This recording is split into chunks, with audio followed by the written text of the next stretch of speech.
सभी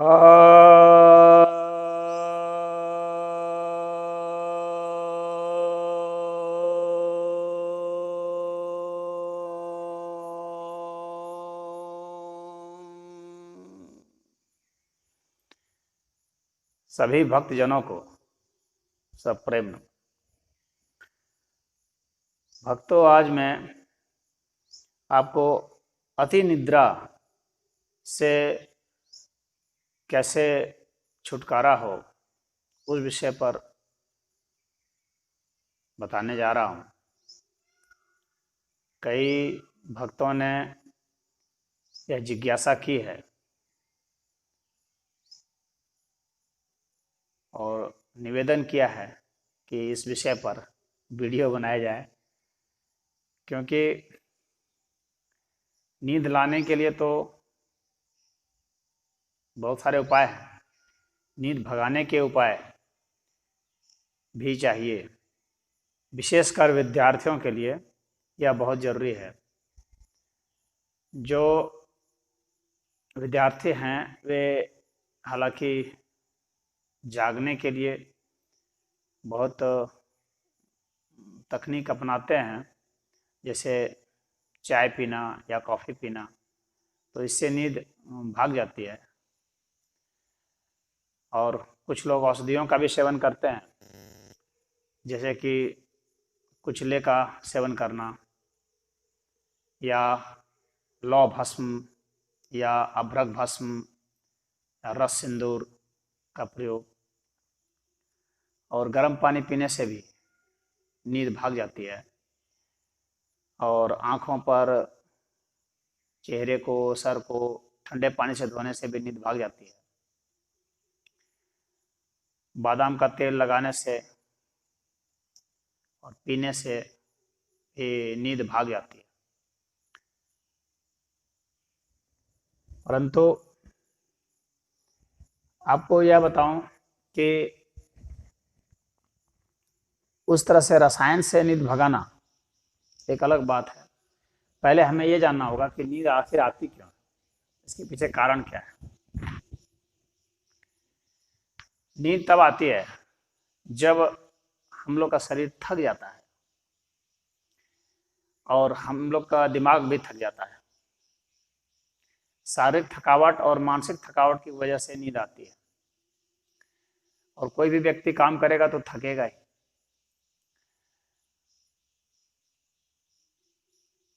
तो थकने से बचने के लिए उपाय एक है कि आदमी कम शारीरिक परिश्रम करे, कम मानसिक परिश्रम करे। दूसरी बात है कि जिन लोगों को बहुत ज़्यादा चिंताएं होती हैं, उन्हें नींद नहीं आती है। यानी नींद नहीं आने के लिए आपके मन में कुछ ना कुछ उधेड़ बुन चलते रहना चाहिए, चिंता होनी चाहिए तब। और आपके दिमाग की बैटरी मजबूत होनी चाहिए। मजबूत दिमाग वाले को यदि चिंता होती है तो नींद नहीं आती है, लेकिन वही कमजोर दिमाग वाले को चिंता होती है तो तुरंत नींद आ जाती है। यानी यदि आप निर्णय नहीं कर सकते, अच्छा से विश्लेषण नहीं कर सकते, आपका दिमाग जब निर्णय नहीं कर पाता है तो सो जाता है। यह एक प्रक्रिया है। तो अनिर्णय की स्थिति में भी मस्तिष्क सोता है। तो जो इंटेलिजेंट लोग हैं, जो स्थिति का सही आकलन करते हैं, विश्लेषण करते हैं, उन्हें नींद नहीं आती है। लेकिन जो नहीं कर पाते हैं, मंद बुद्धि के हैं, वे बहुत जल्दी सो जाते हैं। आप देखे होंगे कि बहुत सारे लोग, यदि कोई गणित का प्रश्न दिया जाए तो हट जाते हैं। इकोनॉमिक्स के अगर उसे हल बता दिए जाएं या सिद्धांत बताए जाएं तो वो सो जाता है। यानी जो उबाऊ चीज़ें हैं उससे नींद आ जाती है। इसका अर्थ है कि यदि आपको पढ़ने में उबाऊपन लगता है तो आप सो जाते हैं। यदि आप नॉवेल पढ़ते हैं तो आपको नींद नहीं आती। इसका मतलब है कि यदि आपका इंटरेस्ट है पढ़ने में तो नींद नहीं आएगी। इंटरेस्ट नहीं है तो नींद आ सकती है, उबाऊपन होने की वजह से। तो इंटरेस्ट क्रिएट करें, दिमाग को मजबूत बनाएं।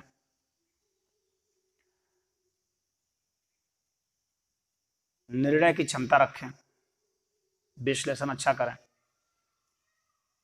अब इसके बाद अभी हम श्वास के स्तर पर आते हैं, रासायनिक स्तर पर आते हैं। तो जब शरीर में कार्बन डाइऑक्साइड की मात्रा बढ़ती है तो नींद आती है। यदि फ्रेश एयर में आप रहेंगे तो नींद कम आएगी, और जितनी आएगी तुरंत ही नींद पूरी हो जाएगी, यानी आप कम देर तक सोएंगे परंतु पूरा सो जाएंगे।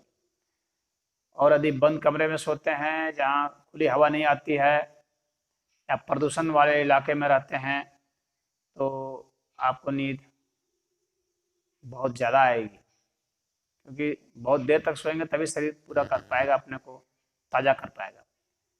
शरीर अपने को ताज़ा करने के लिए ही ये सब करता है, ताकि फिर से उसके भीतर में यह क्षमता आ सके कि वह फिर से दैनिक कार्य में जा सके। तो ऐसा करने के लिए शरीर क्या करता है, शरीर रेस्ट में चला जाता है और ऑक्सीजन का स्तर बढ़ाने की कोशिश करता है शरीर में, और कार्बन डाइऑक्साइड का लेवल घटाने की कोशिश करता है। जो व्यक्ति भारी खाना खाता है वो बहुत जल्दी नींद में चला जाता है। इसका अर्थ है यदि आपको नींद से बचना है तो भारी खाना नहीं खाइए, विशेषकर रात को तो बिल्कुल भी नहीं। तो यदि ज़्यादा जागना है आपको तो आपको हल्का भोजन लेना पड़ेगा, रसाहार लेना पड़ेगा, तो आप नींद से बच सकते हैं। तो जो मैं बता रहा था कि कार्बन डाइऑक्साइड का लेवल शरीर में बढ़ जाता है तो नींद आती है। तो प्राणायाम करने से क्या होता है कि कार्बन डाइऑक्साइड का लेवल बहुत घट जाता है, ऑक्सीजन का लेवल बढ़ जाता है। प्राणायाम में एक और खूबी है कि प्राणायाम शरीर को थकाता नहीं है। ऑक्सीजन का लेवल तो आप खेल कूद से भी बढ़ा सकते हैं, परंतु खेलने से, स्पोर्ट्स से क्या होता है कि ऑक्सीजन लेवल बढ़ता है, साथ ही साथ कार्बन डाइऑक्साइड का भी लेवल बढ़ जाता है। इस वजह से खेलने से नींद आ जाती है। परंतु प्राणायाम से क्या होता है कि शरीर नहीं थकता है, दिमाग नहीं थकता है, और ऑक्सीजन का लेवल बढ़ जाता है। तो इस तरह से जागृति होती है। कुछ लोग कृत्रिम ऑक्सीजन का भी प्रयोग करते हैं शरीर में डालने के लिए, जिससे कि ऑक्सीजन लेवल बढ़ जाए। परंतु कृत्रिम ऑक्सीजन यदि आ जाएगा तो वो शरीर को नुकसान भी करता है। शरीर में ऑक्सीडेशन की प्रक्रिया तेज हो सकती है, ये ध्यान रहे, तो ऐसे में शरीर की क्षति हो सकती है। इसीलिए प्राकृतिक रूप से ऑक्सीजन लेना, क्योंकि यह जो ऑक्सीजन है इसमें मिक्स होता है सब, तो अन्य गैस जो मिक्स होते हैं तो उसको शरीर एब्जॉर्ब करता है बेहतर तरीके से उस अनुपात में। अन्यथा ऑक्सीजन जो है वो डेंजरस हो सकता है, वह भी जहरीला हो सकता है। तो यह ध्यान रखने योग्य चीज है। इसीलिए प्राणायाम जो है वह सही है। तो प्राणायाम करें तो आप जो है ज़्यादा देर तक जाग सकते हैं, आपका दिमाग अलर्ट रहेगा। और पेट साफ रखें, पेट भारी भारी रहेगा तो आपको नींद आएगी, उबासी आएगी। और स्नान वगैरह करने से भी नींद भाग जाती है और शरीर में आपका ऑक्सीजन लेवल बढ़ जाता है। भारी कपड़े पहनने से भी आपको नींद आने लगेगी, शरीर में ऑक्सीजन का लेवल गिरने लगेगा। क्योंकि हम लोग सिर्फ नाक से नहीं सांस लेते हैं, हम लोग चमड़े से भी सांस लेते हैं। यह बहुत कम लोग जानते हैं इस तथ्य को। जितना नाक से सांस लेते हैं उतना ही हम लोग त्वचा से भी सांस लेते हैं, बल्कि उससे ज़्यादा भी लेते हैं। और कुछ वैज्ञानिकों का कहना है कि यदि हमें 4-5 घंटा पेंट करके छोड़ दिया जाए तो हम मर सकते हैं, भले नाक से सांस ले रहे हो। तो अब मैं आपको बता रहा हूँ कि कौन कौन से प्राणायाम करने चाहिए। एक तो है नाड़ी शोधन प्राणायाम। तो मैं नाड़ी शोधन प्राणायाम आपको करके दिखाता हूँ। मैं एक एक बार करूँगा, अन्यथा वीडियो बड़ा हो जाएगा। और जब हमारे शरीर में जो वायु तत्व है, प्रदूषित वायु, वह घट जाता है तो हम लोग ज़्यादा जागते हैं। इसीलिए यह जो है हम लोग अपान वायु को बाहर निकालें और शरीर में प्राण वायु को बढ़ाएं, तो यह क्षमता चाहिए, शरीर का एनर्जी लेवल बढ़ना चाहिए। तो इसके लिए क्या है, हम लोग प्राण मुद्रा करते हैं। आप देखिए, ये अनामिका उंगली और ये कनिष्ठा उंगली, ये जो है ये प्राण मुद्रा। प्राण मुद्रा करेंगे तो प्राण शक्ति बढ़ जाएगी। तो प्राण मुद्रा करते हैं और इसके साथ ही हम नाड़ी शोधन प्राणायाम करते हैं। पहले नाड़ियों को शुद्ध करते हैं। तो बाएं नाक से सांस लेंगे और बाएं नाक से ही सांस को निकाल देंगे, यानी पूरक करेंगे और रिचक करेंगे। लंबी सांस लेंगे, लंबी सांस छोड़ेंगे, जोर से लेंगे, जोर से छोड़ेंगे।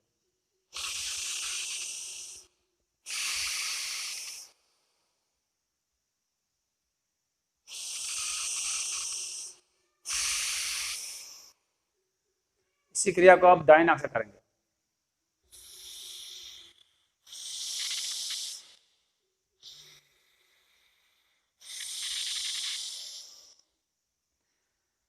ऐसा ऐसा कम से कम 11 बार करेंगे। वैसे 108 बार तक का विधान है, आप जितना 11 बार से जितनी बार ज़्यादा आगे कर सकते हैं। अब इसी क्रिया को बाएं से सांस भरेंगे लेकिन दाएं से छोड़ेंगे। लंबी सांस लेंगे, लंबी सांस छोड़ेंगे।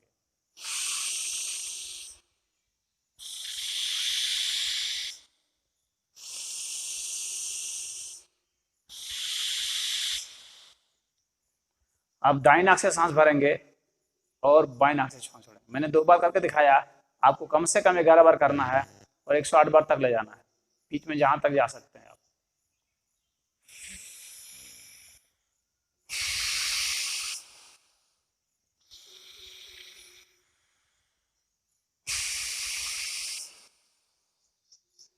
ऐसा ऐसा 11 बार कम से कम करेंगे और आपके पास जैसा समय है उसके हिसाब से और जैसी जरूरत है उसके हिसाब से 108 बार ले जाएंगे।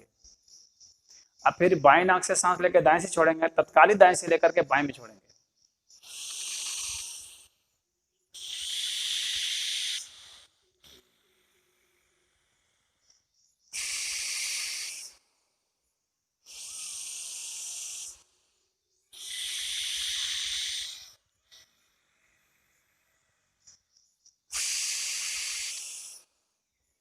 इस तरीके से ये जो है 108 बार तक ले जाएंगे, लेकिन आप कम से कम 11 बार तक करेंगे, आगे अपनी जरूरत के हिसाब से ले जाएंगे।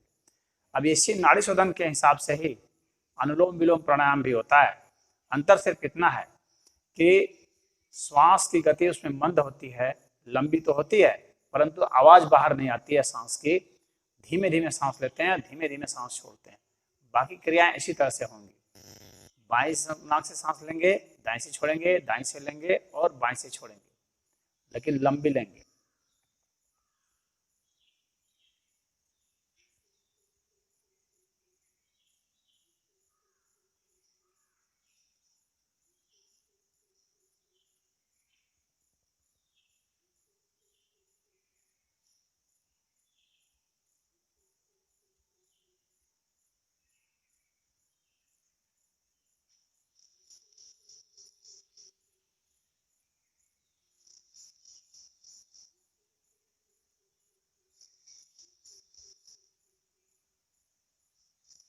मैंने एक बार करके दिखाया, ऐसा से 11 बार कम से कम करेंगे और अपनी क्षमता और आवश्यकता के अनुसार इसे बढ़ाते चले जाएंगे।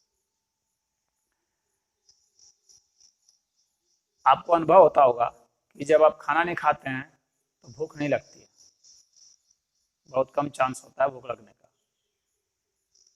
तो इसका अर्थ यह निकलता है कि आप कम भोजन करें। कम भोजन करेंगे तो नींद कम आएगी, परंतु भोजन की मात्रा कम होनी चाहिए, यानी ऑक्सीजन की जरूरत कम होनी चाहिए उसको पचाने में। होता क्या है, जब हम खाना भारी खाते हैं तो ऑक्सीजन दिमाग से उतर जाता है और उसको पचाने में लग जाता है, क्योंकि शरीर भोजन को ज़्यादा महत्वपूर्ण समझता है, किसी कार्य को ज़्यादा महत्वपूर्ण नहीं समझता है, और इसलिए वह शरीर को सुला देता है। क्योंकि शरीर जागा रहेगा तो कार्य करेगा, तो शरीर को सुला देता है और भोजन को पचाने में लग जाता है। तो यदि आप पौष्टिक भोजन लें और हल्का भोजन लें, यानी पौष्टिक और हल्का, इस दो का कॉम्बिनेशन होना चाहिए। पचाने में इसको कम जरूरत पड़े, पचा पचाया भोजन, जैसे मान लीजिए ग्लूकोज है, वो पचा पचाया भोजन है, उसको शरीर को पचाने में कुछ भी ऊर्जा नहीं लगती है, तो आपको नींद नहीं आएगी और एनर्जी भी लगेगी। तो उस तरह की चीज़ें, चाहे फ्रक्टोज है, तो ऐसी चीज़ों को सेवन करें। शहद है, उसमें कम ताकत लगती है शरीर को पचाने में।